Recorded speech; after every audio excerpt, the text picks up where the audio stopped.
नमस्कार दोस्तों, मैं आपका दोस्त सनी सिंह चौहान। दोस्तों, आपका सेकंड क्वेश्चन होगा पद्यांश, ठीक है? तो पद्यांश का संदर्भ लिखने के लिए आएगा। अब देखिए, गद्य और पद्य में अंतर क्या है? गद्य जो है कहानी होती है, पद्य जो है कविता, ठीक है?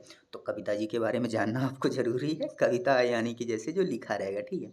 तो पद्यांश का संदर्भ लिखने का तरीका देख लीजिए।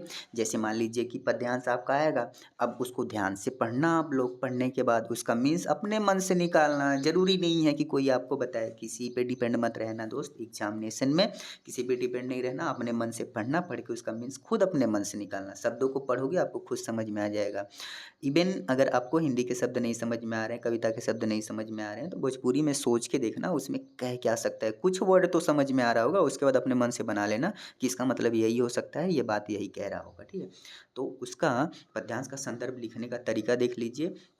इसको 3 भागों में इसको भी बाँट दीजिएगा, जैसे मैंने गद्यांश में बताया था। अगर गद्यांश वाला नहीं देखे हो तो जाके देख लो, वो भी 6 नंबर का आपका कन्फर्म है और ये भी 6 नंबर आपको मिलेगा, कन्फर्म में मिलेगा अगर आप 3 हेडिंग डालते हो, जैसे संदर्भ, प्रसंग और व्याख्या। आप संदर्भ में आप सबसे पहले यह पद्यांश किस कवि की रचना से ली गई है, अगर आपको कवि का नाम पता हो रहा है, जैसे याद आ रहा है, तो आप कवि की रचना यानी उसका नाम लिख दीजिएगा कि यह पद्यांश किस कवि की रचना से लिया गया है। उसके बाद प्रसंग, इन पंक्तियों में कवि क्या कहना चाहता है, जैसे कि वो लाइनें जो लिखी हुई हैं ना, तो उसमें क्या कहना चाहता है कवि, ये आप लिख दीजिएगा।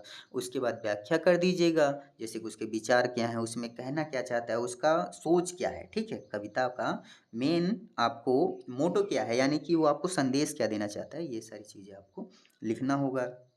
यदि पद्यांश किसी प्रसिद्ध काव्य से हो तो संदर्भ में प्रस्तुत पद्यांश प्रसिद्ध कवि, ठीक है? तो जैसे प्रस्तुत गद्यांश हमारी पठित पाठ्य पुस्तक हमने बताया था ना आप लोग को, तो ऐसे ही प्रस्तुत पद्यांश हमारी पठित पाठ्य पुस्तक, ऐसे करके लिख देना दोस्त, नंबर आपको मिलेगा। कोई भी एग्जामिनर आपका नंबर नहीं काटेगा, ठीक है? तो मुख्य विषय आप डाल देना कि कौन सा विषय है, कैसे क्या है। उसके बाद उदाहरण, जैसे मान लीजिए प्रस्तुत पद्यांश प्रसिद्ध कवि सूर्यकांत त्रिपाठी निराला, इस तरह से कुछ लिखना है आपको, ठीक है? तो प्रस्तुत पद्यांश प्रसिद्ध कवि सूर्यकांत त्रिपाठी निराला की कविता वह तोड़ती पत्थर से लिया गया है, ठीक है? इस कविता में कवि ने श्रमजीवी नारी के संघर्ष और उसकी शक्ति को दर्शाया है, ठीक है? तो इस तरह से आप लिख सकते हो, ठीक है? और यदि नहीं भी पढ़े हो, नहीं भी समझ में आ रहा है, तब भी प्रस्तुत पद्यांश हमारी पठित पाठ्य पुस्तक, ये तो आसान ही है, ठीक है दोस्त? इसको बना के लिख देना आप और उसमें थोड़ा-सा एक बात उठा लेना, कोई भी एक छोटी-सी वर्ड या छोटा-सा शब्द या छोटी-सी बात बना के लिख देना कि इसके अंतर्गत कवि क्या कहना चाहता है, ठीक है? लिख दोगे नंबर मिलेगा दोस्त, टेंशन मत लो, ठीक है? अब यदि पद्यांश आप जानते ही नहीं हो कि कहाँ से लिया गया है, या तो आप पढ़े हो और जानते हो कि ये तो हमारे बुक में नहीं है, तो इसको कैसे लिखोगे?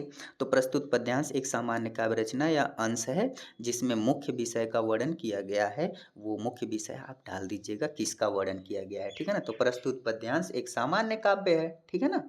या सामान्य पद्य है लिख देना, काव्य नहीं याद रहेगा तो पद्य लिख देना। और गद्य में मैंने बताया था कि सामान्य गद्य है लिख देना, तो इसमें पद्य है लिख देना, ठीक है? का वर्णन किया गया है, उसका मुख्य विषय लिख देना, किसके बारे में बात किया गया है। इसके बाद भावना या संदेश को प्रभावी ढंग से व्यक्त करता है, क्या भावना है उसका, क्या संदेश है, वो सारी चीज़ें लिख देना, ठीक है? अब उदाहरण में जैसे प्रस्तुत पद्यांश में कवि ने प्रकृति की सुंदरता का वर्णन किया है। उन्होंने बताया है कि किस प्रकार प्रकृति हमें शांति और आनंद प्रदान करती है। ये तो उदाहरण है, तो आप भी उसको पढ़ना, उससे क्या समझ में आता है ना, वो पद्य पढ़ने के बाद देखिए ऑप्शनल रहता है, उसमें ऑप्शन रहता है, जो समझ में आए वही लिखना है, ठीक है दोस्तों? लेकिन आपका 6 नंबर ये भी कन्फर्म हो जाएगा। आपको ऐसे ही लिखना है, बाकी कोई भी चीज़ें जो है आपको घबराना नहीं है, कोई कुछ भी कहे आप बिल्कुल ना घबराओ, आप जाओ लिखो, आप कन्फर्म में पास हो जाओगे। नहीं कभी पढ़े हो तब भी पास हो जाओगे, वीडियोज़ देख के जाओ, पास हो जाओगे, गारंटी लेते हैं दोस्त। ऐसे ही बना के लिखना, ठीक है? अब जैसे यहाँ पे देखिए प्रसंग और भावार्थ कैसे जोड़ें, जोड़ने का तरीका देख लीजिए। प्रसंगिक कविता और विषय का परिचय दें और फिर भावार्थ में उसकी व्याख्या करें। अब जैसे कि व्याख्या वगैरह करने का, इस कविता में कवि ने मेहनत कर से इंसानों में संघर्षशीलता और आत्मसम्मान को दर्शाया। तो वो जब आप पढ़ोगे ना तो उसमें भी आपको समझ में आएगा कि कवि किसके बारे में बात किया है, तो वो प्रसंग कर देना। भावार्थ जैसे कि मान लीजिए उसका अर्थ, ठीक है? यानी व्याख्या कर देना, तो वो भावार्थ हो जाएगा कि कवि कहना क्या चाहता है, कि किसी सच्ची सुंदरता मेहनत और संघर्ष में होती है, दिखावे में नहीं होती है। अपने से बना के लिखना, बढ़िया से लिखना, अच्छे नंबर आपको मिलेंगे दोस्तों, ठीक है? साफ सुथरा लिखना, ठीक है? तो इस तरह से संदर्भ, प्रसंग और भावार्थ को क्रम से लिखकर एक सुंदर उत्तर तैयार किया जा सकता है। ठीक है दोस्तों?